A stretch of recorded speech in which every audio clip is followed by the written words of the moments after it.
Algebra 2 Chapter 5.5 through 5.8 test review. Number 1, solve by factoring. Okay, so let's inspect the equation. Looks like I have a GCF of 4, so I'm going to divide every term by 4. So I'm going to get x squared plus 7x minus 8 equals 0. Okay, this looks like an easy one we could x factor. So our a times c value is negative 8. Our b value is 7. So I'm looking for two numbers that have a product of negative 8 and a sum of 7. So I could go positive 8 and negative 1. Because remember, with the negative product, I have to have a positive and negative. So that's going to work. So if you remember the shortcut, and I'm going to write it over here, you can remember x is going to equal 1 or negative 8. Remember, since our a value is 1 in this case, we just take the opposite of the factors. But if you don't see that, that's fine. Let's rewrite what we know. So we get x plus 8 times x minus 1 equals 0. We have to set each of those terms equal to 0. So x plus 8 equals 0. And x minus 1 equals 0. So we solve the left side, subtract 8 to each side, we find x equals negative 8. And on the right side, we get x equals 1. Either way, it's going to work out. Okay, question number 2. Solve by finding the square roots. All right, we have two terms, but only one of them has a variable in it. So let's try to just isolate the variable and solve. So the first step is divide each side by 3. So I'm going to get x squared equals 7. So now I got to square root each side. And when I do that, I'm going to get x equals, don't forget this part, plus or minus the square root of 7. Can I simplify the square root of 7 anymore? No. So that is my answer. Number 3, we got the imaginary number I. Simplify square root of negative 175. So we could just remember that's going to equal the square root of negative 1 times the square root of the square root of just 175. What did we say the square root of negative 1 was? It's just I. So it's going to be I times the square root of 175. Okay? So let's simplify that. So a lot of us right now, we're probably going to be struggling with the square root of 175. So what do we need to do? Let's just go factor it down. Okay, since it ends with a 5, I know a 5 exists. So how many times is 5 going to 17? 3. It's going to give me a remainder of 2. So 25. How many times 5 going to 25? 5. Okay. And 35 can factor down to 5 and 7. Well, I have a pair of 5, so it can come out. So I can rewrite this as 5, 7's left, square root of 7. Don't forget my I, so I could rewrite this as I times 5 times square root of 7. But what did we say? We have to write it in standard form, so that's going to be my number, my real number, my imaginary letter, and my radical sign. So I have 5i square root of 7. Simplify the expression. Okay? A lot of us are going to make this mistake. Recognize there's just a plus sign right there between the parentheses. So we really don't have parentheses in this case. So we can just sum like terms. So negative 1 plus negative 4 is negative 5. 6i plus 2i is 8i. So I'm just going to have negative 5 plus 8i. Next example.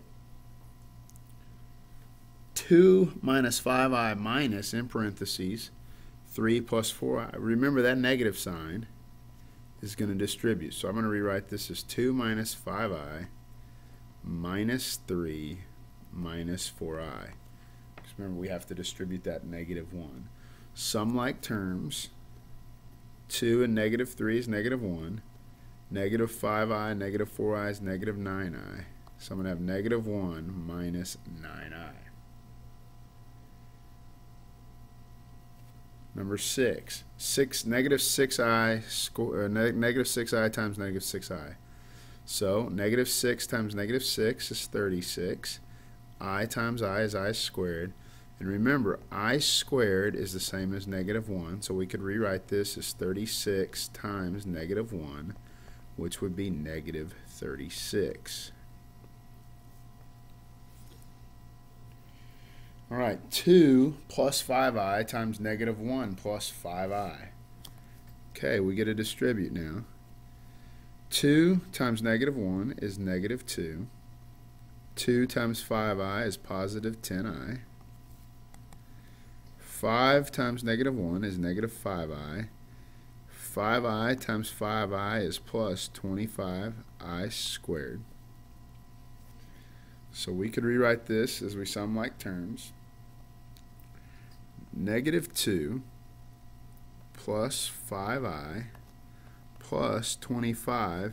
We're going to replace that I squared with negative 1. So we could rewrite this as negative 2 plus 5i minus 25, which we could rewrite as negative 27 plus 5i.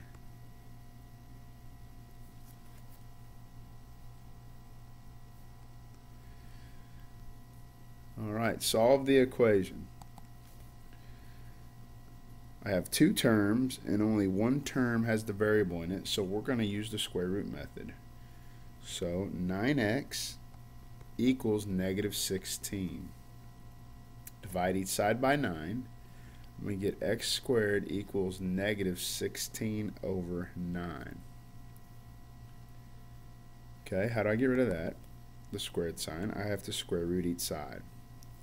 So I'm going to rewrite this as x equals plus or minus the square root of negative 16 over the square root of 9. Okay, remember this square root of 16 is 4, and with the negative sign, it's just I on the outside. So it's just going to be 4i over the square root of 9 is 3. Okay, is everybody good on where I got the 4i? Let's just double check. The square root of negative 16 is the same thing as the square root of negative 1 times the square root of 16. Negative 1, square root of negative 1 is I, square root of 16 is 4. And obviously we have to rewrite it to be in standard form, which would be 4i. Okay? Going on, number 9. X squared plus 18x plus 81 equals 25. Well, let's just see by inspection if this is a perfect square trinomial. Remember, our perfect square trinomial means we have a term called a plus b squared, which would be a squared plus 2ab plus b squared. So if our first and last term are perfect squares, it's always good to check to see if this is a perfect square trinomial. Alright, so this is the same thing as saying x squared, and the end term is the same thing as saying 9 squared. So the question is the middle term equal to 2 times x times 9? Is that equal 18x to 18x? It is, so I have a perfect square trinomial. So that means I can reduce it and factor it to x plus 9 squared equals 25. Well, we're going to square root each side. So I'm going to get x plus 9 equals plus or minus the square root of 25, which is 5. So let's just look at this real quick. So I have x equals negative 9. I'm going to subtract 9 to each side, plus or minus 5. So what does x equal?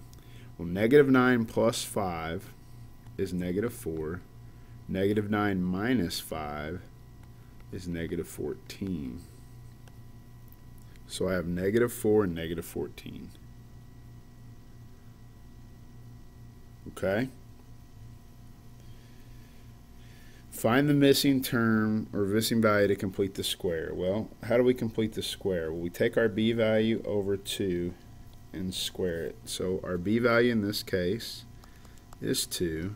So our b over 2 value would be 1. So our b over 2 value squared would be 1 squared.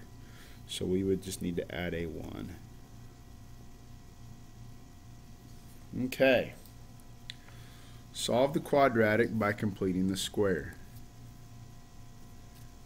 Number 11. So let's go ahead and box 1 for that. X squared plus 10x plus 14 equals 0. Okay? First thing I'm going to do is I'm going to do it right over here. My b value is 10. My b over 2 value is 5. So that squared is 25. So the book told us to do step 1, get the variables by themselves. So I got x squared plus 10 equals negative 14. So what do I have to add to complete this square? Well, I have to add 25. So I'm going to add 25 to each side of the equation. Remember, I'm balancing the equation. So this now is a perfect square trinomial. So I could rewrite it as x plus my b over 2 value, which was 5, squared equals 25 minus 14 is 11. Okay, square root each side. So I'm going to get x plus 5 equals plus or minus the square root of 11. So now I'm going to subtract 5. So x equals negative 5 plus or minus the square root of 11. There's our answer. Okay, next one. I have to do the exact same thing. Well, my a and b values are the same, so I could just rewrite this equation as x squared plus 10x, move it over, equals negative 35. Okay, what do I have to add to each side to get this thing to be a perfect square trinomial? So my b value again is 10, so b over 2 is 5, so that squared is 25. So I'm going to add 25 again. So my left side is going to be a perfect square trinomial. Again, x plus 5 squared equals 25 minus 35 is negative 10. So I'm going to square root each side. So I'm going to get x plus 5 equals plus or minus the square root of negative 10. Alright, so now we just subtract 5 to each side. So I'm going to get x equals negative 5 plus or minus the square root of negative 10. Well, negative 10 is not in factor form. We got to reduce it. We have a negative radical, so we're just going to replace the negative sign with an I on the outside. So x equals negative 5 plus or minus the 5 times the square root of 10. Square root of 10 cannot be simplified anymore, so there's our answer. X equals negative 5 plus or minus I square root of 10. All right, number 13, here we go. Negative 3x squared plus 7x equals negative 5. Well, first step, it's already got the variables on one side of the equation. Our first step is we got to divide everything by the a term. So that's going to give me x squared minus 7/3 x equals a positive 5 over 3. Okay. So my b value now, after we get the a value to be 1, is negative 7/3. So my b over 2 value is just going to be negative 7 over 6. Okay, and my b over 2 value squared would be 49 over 36, okay? So let's rewrite this.